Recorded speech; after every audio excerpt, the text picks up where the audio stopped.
Genesis chapter 50. Joseph fell on his father's face, wept on him, and kissed him. Joseph commanded his servants, the physicians, to embalm his father, and the physicians embalmed Israel. 40 days were used for him, for that is how many days it takes to embalm. The Egyptians wept for Israel for 70 days. When the days of weeping for him were past, Joseph spoke to Pharaoh's staff, saying, If now I have found favor in your eyes, please speak in the ears of Pharaoh, saying, My father made me swear, saying, Behold, I am dying. Bury me in my grave which I have dug for myself in the land of Canaan.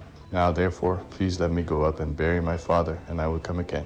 Pharaoh said, Go up and bury your father, just like he made you swear. Joseph went up to bury his father, and with him went up all the servants of Pharaoh, the elders of his house, all the elders of the land of Egypt, all the house of Joseph, his brothers, and his father's house. Only their little ones, their flocks, and their herds, they left in the land of Goshen. Both chariots and horsemen went up with him. It was a very great company. They came to the threshing floor of Atad, which is beyond the Jordan, and there they lamented with a very great and severe lamentation. He mourned for his father 7 days. When the inhabitants of the land, the Canaanites, saw the mourning in the floor of Atad, they said, This is a grievous mourning by the Egyptians. Therefore its name was called Abel Mizraim, which is beyond the Jordan.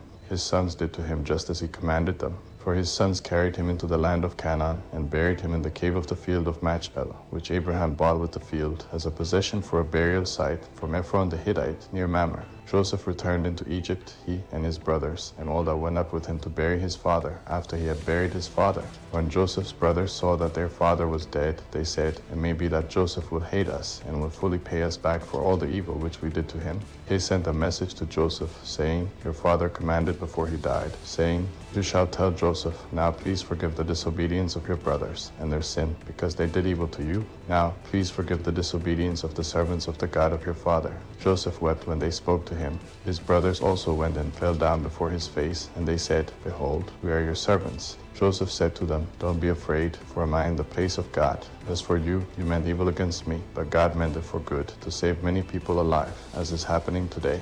Now therefore don't be afraid. I will provide for you and your little ones. He comforted them and spoke kindly to them. Joseph lived in Egypt, he and his father's house. Joseph lived 110 years. Joseph saw Ephraim's children to the 3rd generation. The children also of Machir, the son of Manasseh, were born on Joseph's knees. Joseph said to his brothers, I am dying, but God will surely visit you, and bring you up out of this land to the land which he swore to Abraham, to Isaac, and to Jacob. Joseph took an oath from the children of Israel, saying, God will surely visit you, and you shall carry up my bones from here. So Joseph died, being 110 years old, and they embalmed him, and he was put in a coffin in Egypt. The second book of Moses, commonly called Exodus, chapter 1. Now these are the names of the sons of Israel who came into Egypt: Reuben, Simon, Levi, and Judah, Issachar, Zebulun, and Benjamin, Dan and Naphtali, Gad and Asher. All the souls who came out of Jacob's body were 70 souls, and Joseph was in Egypt already. Joseph died, as did all his brothers, and all that generation. The children of Israel were fruitful, and increased abundantly, and multiplied, and grew exceedingly mighty, and the land was filled with them. Now there arose a new king over Egypt, who didn't know Joseph. He said to his people, Behold, the people of the children of Israel are more and mightier than we. Come, let's deal wisely with them, lest they multiply. And it happened that when any war breaks out, they also join themselves to our enemies and fight against us, and escape out of the land. Therefore they set taskmasters over them to afflict them with their burdens. They built storage cities for Pharaoh, Pithom and Ramses. But the more they afflicted them, the more they multiplied, and the more they spread out. They started to dread the children of Israel. The Egyptians ruthlessly made the children of Israel serve, and they made their lives bitter with hard service in mortar and in brick, and in all kinds of service in the field, all their service, in which they ruthlessly made them serve. The king of Egypt spoke to the Hebrew midwives, of whom the name of the one was Shiphrah, and the name of the other Puah. And he said, When you perform the duty of a midwife to the Hebrew women, and see them on the birth stool, if it is a son, then you shall kill him. But if it is a daughter, then she shall live. But the midwives feared God, and didn't do what the king of Egypt commanded them, but saved the baby boys alive. The king of Egypt called for the midwives, and said to them, Why have you done this thing and saved the boys alive? The midwives said to Pharaoh, Because the Hebrew women are like the Egyptian women, for they are vigorous and give birth before the midwife comes to them. God dealt well with the midwives, and the people multiplied and grew very mighty. Because the midwives feared God, he gave them families. Pharaoh commanded all his people, saying, You shall cast every son who is born into the river, and every daughter you shall save alive. Exodus chapter 2. A man of the house of Levi went and took a daughter of Levi as his wife. The woman conceived and bore a son. When she saw that he was a fine child, she hid him 3 months. When she could no longer hide him, she took a papyrus basket for him and coated it with tar and with pitch. She put the child in it and laid it in the reeds by the river's bank. His sister stood far off to see what would be done to him. Pharaoh's daughter came down to bathe at the river. Her maidens walked alone by the riverside. She saw the basket among the reeds and sent her servant to get it. She opened it and saw the child, and behold, the baby cried. She had compassion on him and said, "This is one of the Hebrews' children."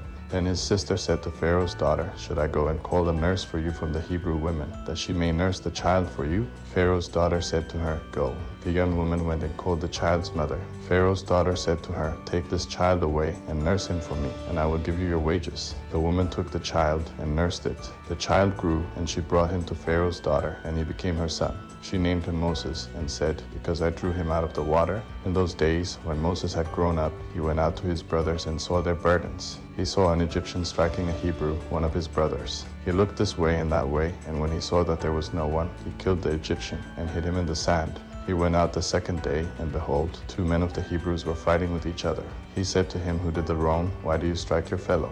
He said, "Who made you a prince and a judge over us? Do you plan to kill me as you killed the Egyptian?" Moses was afraid and said, "Surely this thing is known."